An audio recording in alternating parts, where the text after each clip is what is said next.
What's going on, guys? Welcome back to the channel. A lot of you guys probably followed along with my Atomic Orange C6 Z06 build. We did full interior on it. We did a complete suspension job, studs, spacers, made the car look really nice. We did a different set of wheels on it. Now we have to do the same thing to my ZR1. That's right, it's time for another suspension episode. We did just pick up the supersonic blue C6 Z06 Z07 package car with the carbon ceramics.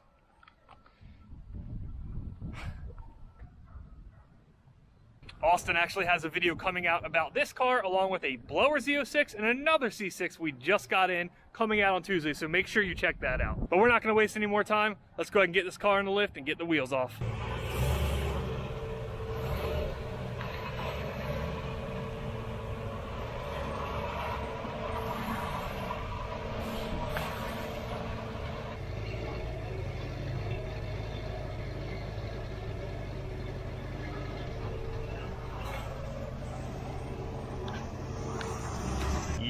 Yo!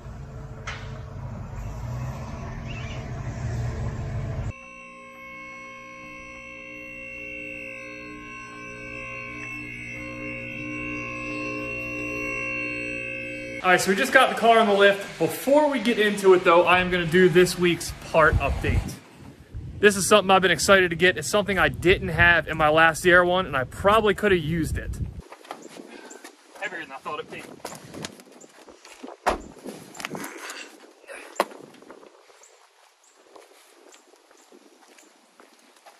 Some goodies? Some goodies, yes. So I've been excited to see this for a while.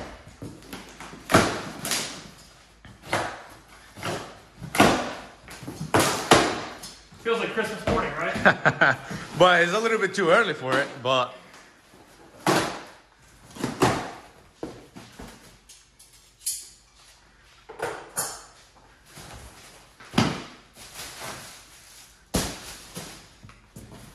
Okay.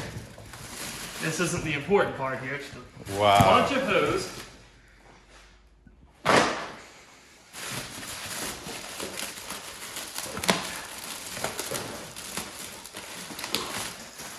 But no. Like a sick oil paint? What is it?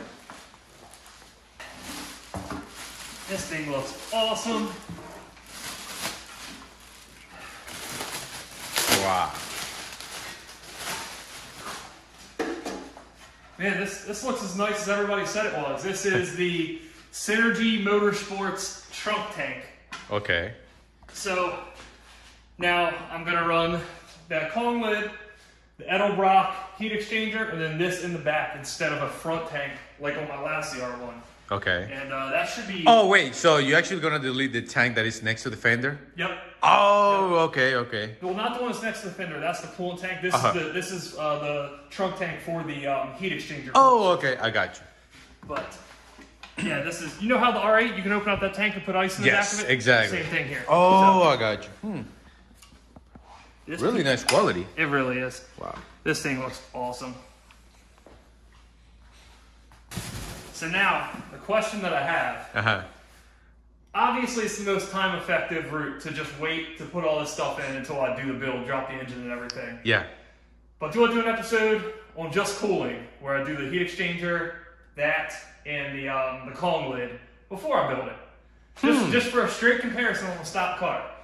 That should be really cool. It might be some wasted time, but it might be. Why? Because, I mean, not really, because you're going to... Because, well, the trunk tank, that would stay, but the heat exchanger assembly, that would stay. The Kong lid's kind of a pain to put on. You have to, like, drill into the cowl to exit to remove the stock lid when the engine's in the car. But it might be worth it, just to get some numbers. Just to get some data. So we're finally getting to working on the car this morning now. A lot of you guys don't know this, but I am a very, very picky person when it comes to video quality, photo quality. Anybody who knows me can attest to that. So I spent the better part of this morning playing around with my iPhone because I wasn't real happy with some of the footage quality from the GoPros we were using. So if you notice a jump in video quality, this is why. Using an iPhone now to film full time. Let me know what you guys think. I think it's a better product. I know some subjectivity there. Some people don't really like it. Others love it. So again, let me know what you think. This particular video is going to be a little weird because some of it was filmed with a GoPro and we switched halfway through. So hopefully it turns out all right. As you guys saw, we got the car on the lift. We haven't really looked around under it yet, but it looks pretty clean. I don't know why these are pointed down. That's pretty not smart. A little leak there, leaking a little fluid.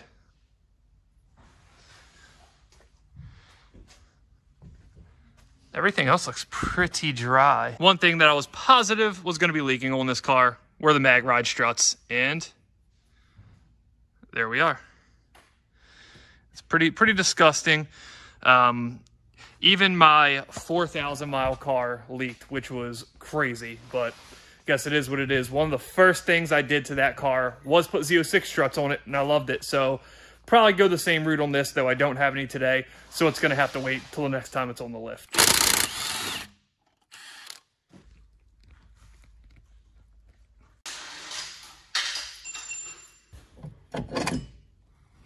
I'm not sure if I complained about it in this particular car yet, but like the Atomic Orange car, the e-brake sucked in it. Wasn't broken, but it was very worn and loose, so we spun this guy down, widened our e-brake pads out, and hopefully we don't have to leave the car in gear and not park on hills anymore.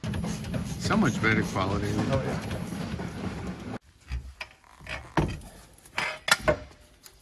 Right. Pretty easy, right? Yeah, not bad. Okay, so we're fully disassembled here. Clearly, you do not need to do all this if you're just planning on lowering your car.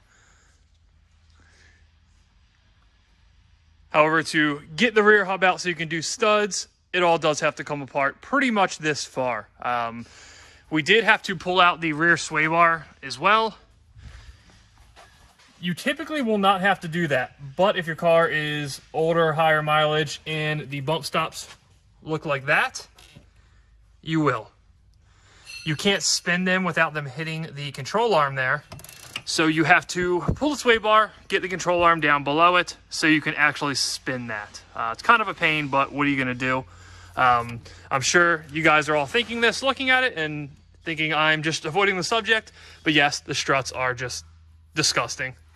Funny enough, the car actually rides pretty good. You wouldn't think that looking at those, and we don't have anything on the shelf we can replace it with, so it breaks my heart, but we're going to have to put it back together like that. It'll be on the lift again somewhat shortly for a full build, so we'll address it then. Now we know we actually need them, so we'll get them ordered up. On my last ZR1, I did have Z06 shocks, and that was awesome, but maybe we'll go with Bilsteins or maybe even a coilover or something. Gives us a little bit of time to think about it.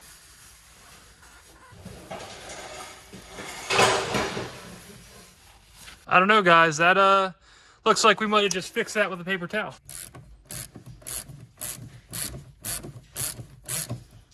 So we went ahead and bottomed those out. If you have aftermarket ones or cut ones, you're not going to want to do that because the car will literally be on the ground.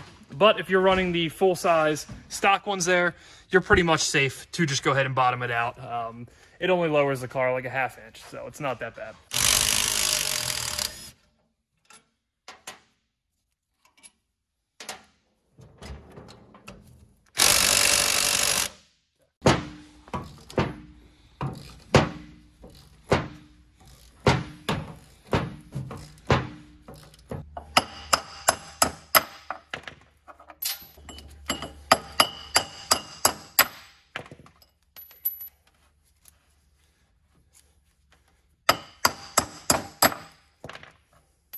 These are your bolts that hold the hubs onto the knuckles. They are T55s, and make sure you bust out your best T55 and not a security T55, anything like that, because it will absolutely shred these things. They're Loctited from the factory. Say like 50% of them will come out with an impact. The other ones, you'll need to use a breaker bar or something like that. And make sure when you're putting them back in, you go ahead and Loctite those as well.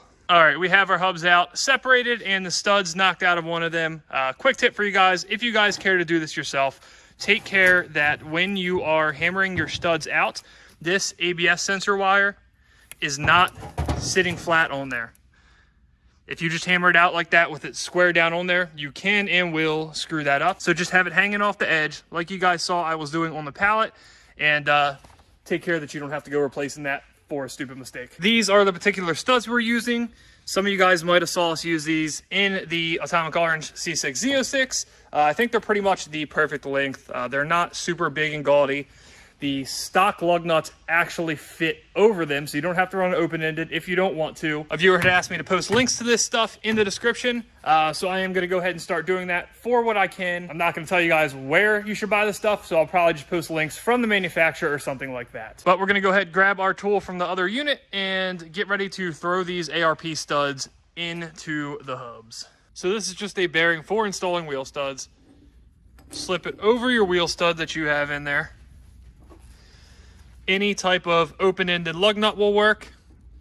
I also know from experience that you can cut a stock one.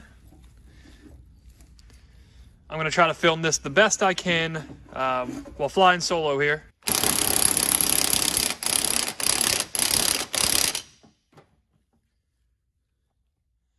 And that's it. You'll feel when it bottoms out. It's kind of rattling you to death the whole time anyway, but there is a noticeable difference in feel on the impact driver when it bottoms out.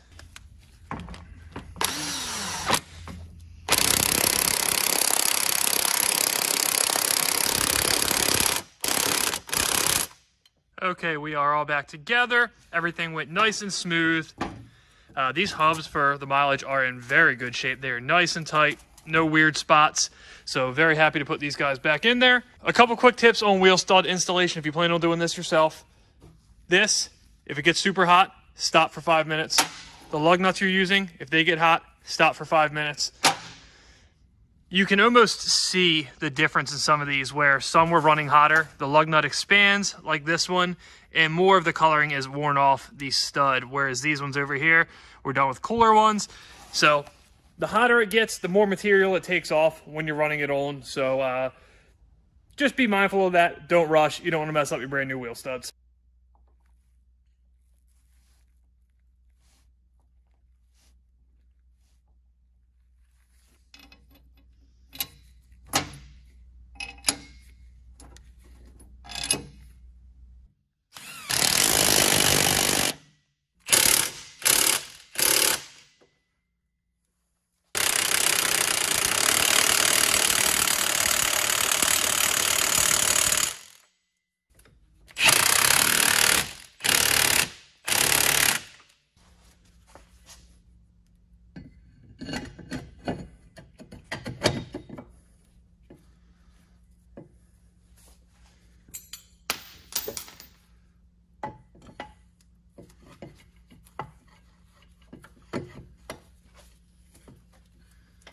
And we're all back together.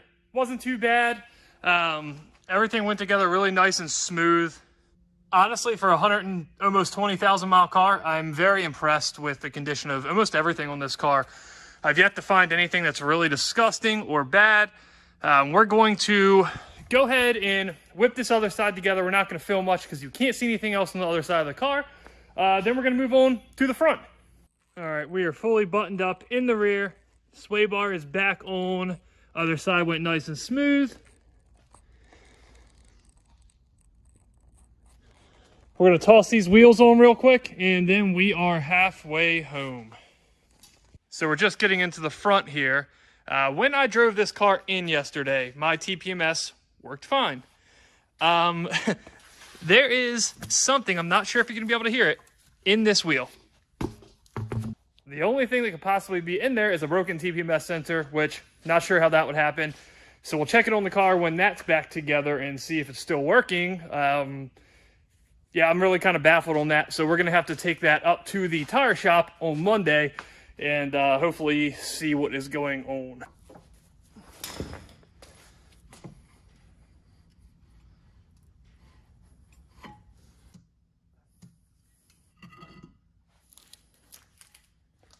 So as you can see, the front is significantly less complicated. You don't have to worry about e-brake hardware. You don't have to worry about an axle.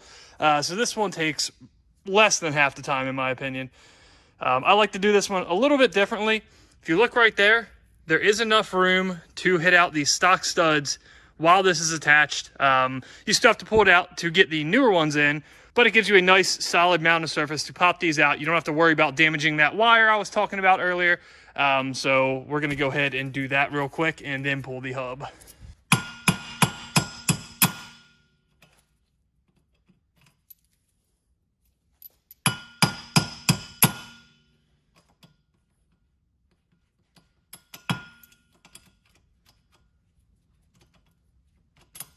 Might be a little tough to see, but with this one, you also have the luxury to hit those T55s out, at least the top two, while it's mounted up. It makes it nice and easy, so you don't have to fuss around with it on the floor or on a bench. It's not flying everywhere. You get to just hit it out on here. The one exception to this is the bottom one. Again, not sure if you can see it down there, but the lower ball joint is in the way of that. So while we can leave this hub attached, we do have to disconnect the lower ball joint, pop it up so we can at least get to that T55.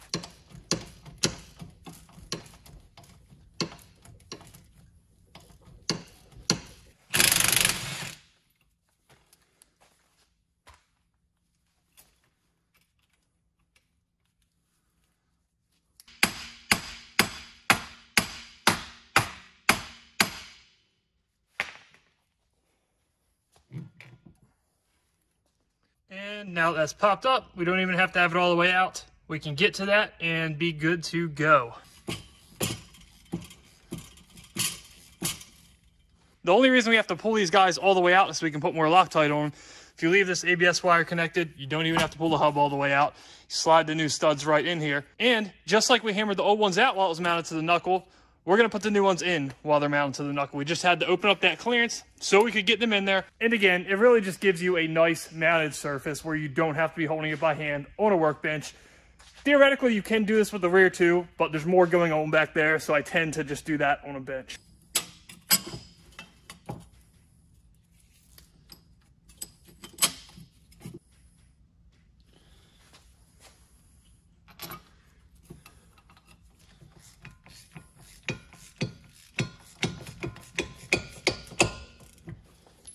I did forget we have to fix the strut while we're in there.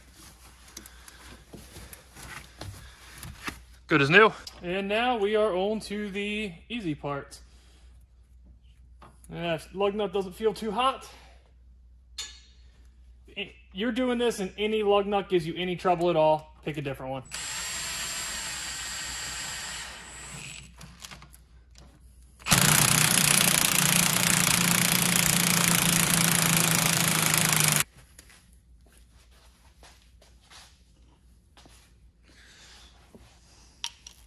And with that, we are all finished up. Like I said earlier, just a real nice, easy job to do this stuff unless something breaks or something goes wrong. Definitely something you can do in a day for cheap, even if you don't have a lift and just basic tools. So we're gonna slap these wheels on and try to beat the dark, getting the car outside and give it a rip around the parking lot, and hopefully we can see what kind of stance it has. I don't think I'm going to drive the car home tonight because whatever's bouncing around in the wheel there has me a little worried. I'd hate for it to take out the TPMS sensor if it's not already the TPMS sensor. So we're going to leave it in the parking lot overnight and catch back up with it Monday morning and take it up to Willis and hopefully see what's going on with that.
Alrighty, we are done for the day.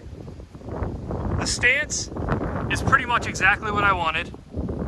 These tires run super thin for some reason. This kind of sets it off really nice. I love the way they look. I did learn, and you might have just saw it in that stupid little donut I did. I have a headlight out, so we have to take care of that. The adjustment I did to the e-brake did nothing. I don't know if it's a stretched cable or what, but obviously we need to take care of that. Like I said, I'm not going to drive the car home tonight just because I don't want whatever that is shaking around in the wheel to damage the TPMS sensor because it is still working.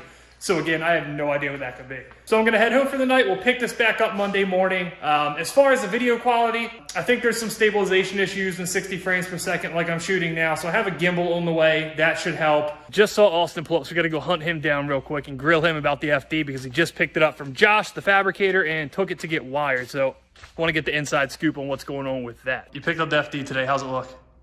Fantastic. Fantastic. Fantastic. Okay. Absolutely phenomenal. What's left on it? Wiring, that Scott's getting wired now. And then it just got to get back here and I have to take everything back apart. To put a clutch in it. And then put everything back together. And yeah, the clutch will go in and rear end still has to go in it and then the drive shaft. The drive shaft's gonna be like the only like hold up. You know, I wanna have it ready to drag the ZR1 as soon as the ZR1 is ready, you know, with the upgraded blower, because obviously with stock blower, it's no competition. So yeah, but it needs to be ready to, you know, be king of the shop when the ZR1 is on the road. I don't know. I think it might end up being the lowest at the shop, depending on what Alex does. I guess we'll see. Maybe. We'll see.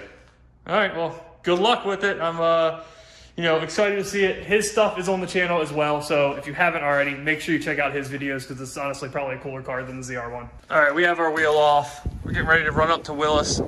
I'm not going to film a ton out here because the wind noise is going to be absolutely awful. But there we are. So hopefully we can go figure out what's wrong with it. All right, we're back in business. That noise in the tire was a broken TPMS sensor. No, it was still reading. I'm not quite sure how. Don't know how long that would have lasted. So we got that replaced. The headlight issue was simply a fuse. Unfortunately, it's not the first time that car has done it. Hassan said it did it at the dealership and he had to put one in before I picked it up. So hopefully we don't have a bigger issue. If it's a bad ballast or something, that's fine, we'll change it. If it's a short in the wiring somewhere, that's not gonna be the most fun.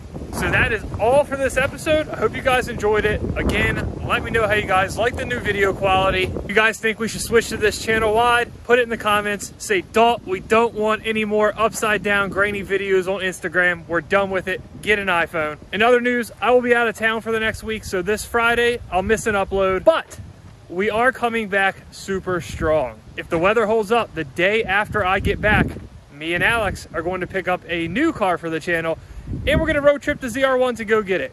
It's probably the coolest car we've bought yet, so I'm super excited about it. I know you guys are gonna love it too. But if you like the video, give us a like, give it a share, really appreciate it, and I will see you guys next time.